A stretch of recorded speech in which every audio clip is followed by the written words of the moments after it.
If you love movies and movie discussions, you've come to the right place. Who am I, you ask? I am The Wiz! And I am here today to review the 1954 world cinema classic, Seven Samurai, directed by Akira Kurosawa. There really isn't much to say that already hasn't been said about Seven Samurai. It is a highly influential, much beloved movie from a director that is considered a filmmaking master. He's gone on to make a plethora of excellent movies throughout his entire career until he died, I believe, in the late 80s. I think his final film was Dreams, if I recall correctly.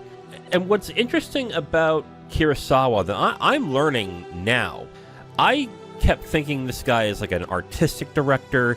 He is a director who's a serious filmmaker, makes serious films. And this year really opened my eyes to realize that he actually does some entertaining films. Me and Zero reviewed Hidden Fortress this past year, and I was quite surprised by just how fun the movie was and how entertaining it was.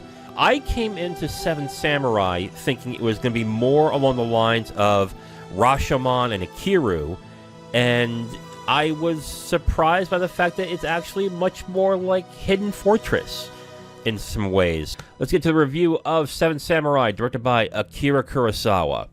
Now, before we get into the review, let's go into the plot. The plot's pretty simple. Set in the 1500s, Sengoku period of Japan, a farming village is being overrun by raiding bandits. They're to a point now where they have only two choices: continue to comply with the bandits and starve, or fight them and die.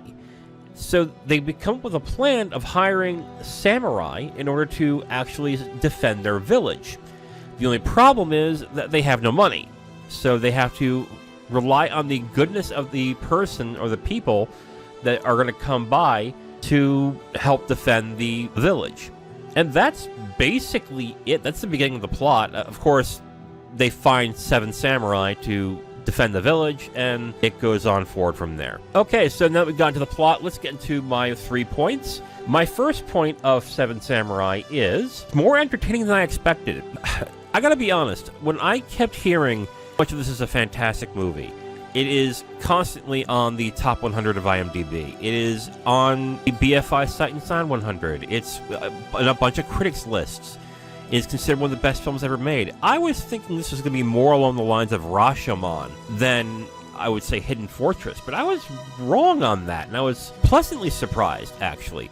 This is actually a very entertaining movie, and which is very surprising because this is a 3.5-hour movie.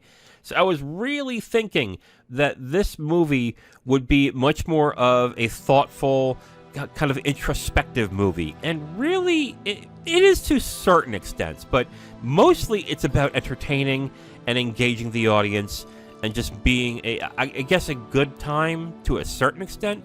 There are some thoughtful parts of the movie, but I think the point of the movie was to be entertaining, and it is a very entertaining movie. I just was kind of surprised that it was more entertaining than thoughtful. And if you have the proclivity to watch a movie that is more entertaining and you don't mind subtitles, I would say definitely check this out. This is a lot more entertaining than I was expecting. Point number 2, all characters are likable and enjoyable. Yeah, like, very surprising in this movie.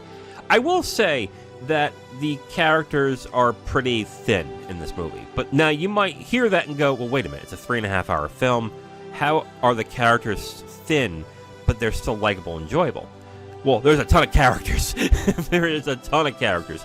There are the samurai, there are the farmers, there's the old man, there's a bunch of the people that work and live in the farming village. And then what's really striking is that the town itself, or the village itself, is a character in itself.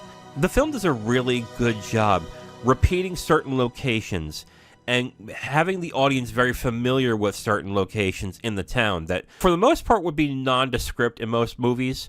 But in this movie, actually, it gives a sense of place that when things start to change in those areas, you feel the impact of that town. The town itself is a very distinguished character. I think it's probably the most defined character in the film. And I think it's really well done how Kurosawa created this town and gave it its own character arc and gave it its own feel that made you attached to the town itself as things are going on. I think the 2 favorite characters I have in this movie, I think some will be surprised by this. It would be Kanbei, and it would be Koyozu. I do like Kukiocho, who is played by Toshiro Mifune, but I really like Takeshi Shimura's performance as Kanbei, and I also like Seijime Eguchi as Kuzu in this movie. Kuzu is a very quiet but exacting type of samurai. I really liked him in this movie. The performances are good in this movie.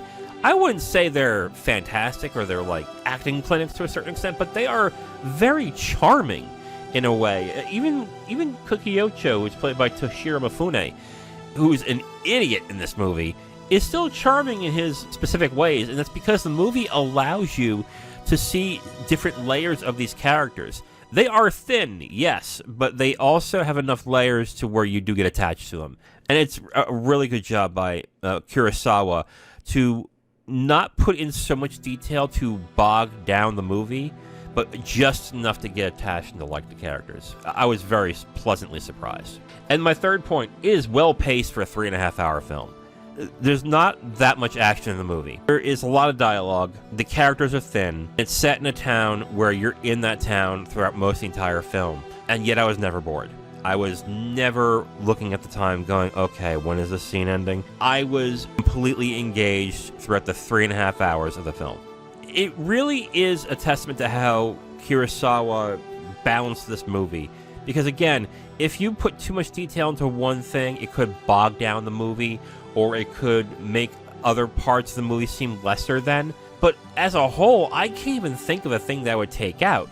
There's a lot of subplots in the movie that go on. The young samurai and him falling in love with the one farmer girl, the politics of that happening, the old man, like Kikiocho.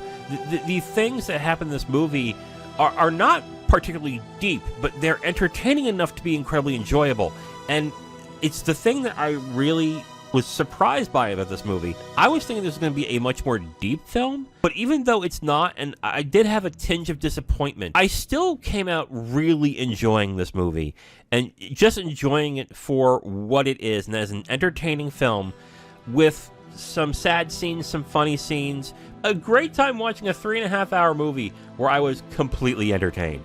I was stunned by that, and this is definitely a film that I will see more as time goes on, just to really pick apart certain things about the movie. So yeah, definitely found it to be a great time to watch. Now, who do I recommend this for? I recommend this for people if you like samurai films. I mean, yeah, like it is a samurai film.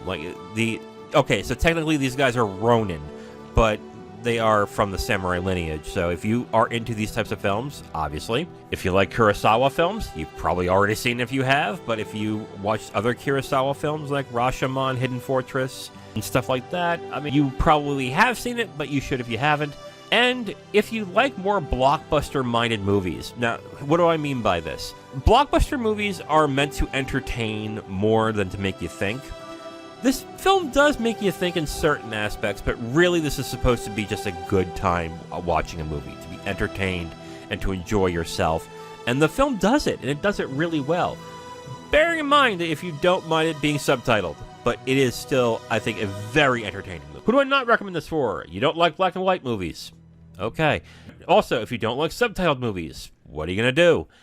And the third one, if you need action constantly.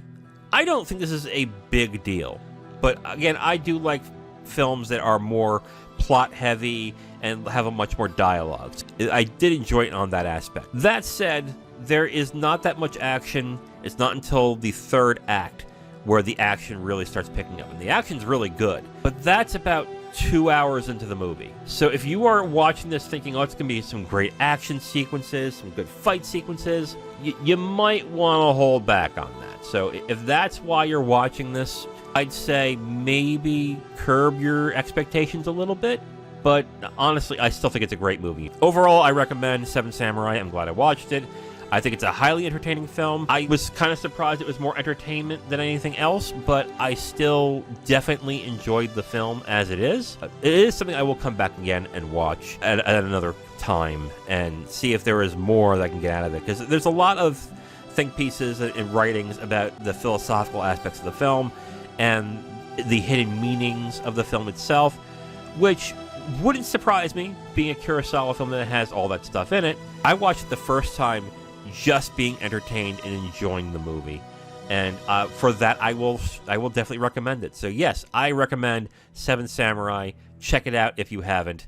You probably have if you are interested in Kurosawa.